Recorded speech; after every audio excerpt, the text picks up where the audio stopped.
60 জন দিয়ে 31 জনের মেজরিটি দিয়ে কি আপনি বাতিল করে দিবেন? সেটা কি 2/3 মেজরিটি যারা পেয়েছেন তারা কি এটা মেনে নেবেন? এখন বিএনপি শপথ নিল, কিন্তু জামাত এনসিপি আপনার জুলাই সনদে সিগনেচার করছে, কিন্তু বিএনপি করে নাই।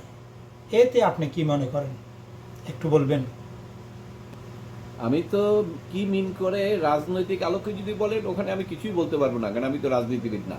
তবে আইনের কথা যদি বলেন যে আইনে কি মিন করে, তাহলে আমি বলবো যেটা তাদের শপথ যেটা নিয়েছে এনসিপি জামাত, এটার কোনো মিন করে না, এটা মিনিংলেস।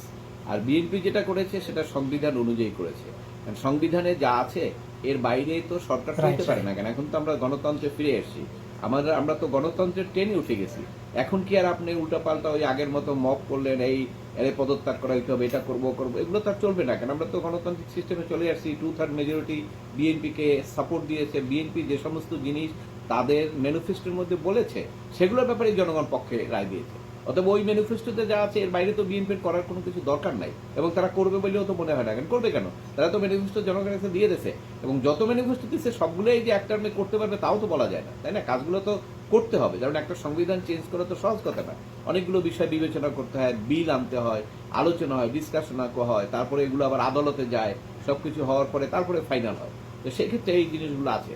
তবে যেখানে যে সমস্যাটা হলো সেটা হলো বিএনপির বিরুদ্ধে যারা আছেন, যদিও তারা সবাই একই ছিলেন 5ই আগস্টে, শুধু এখন নির্বাচনে ক্ষমতার কারণে তারা আলাদা হয়ে গেছেন।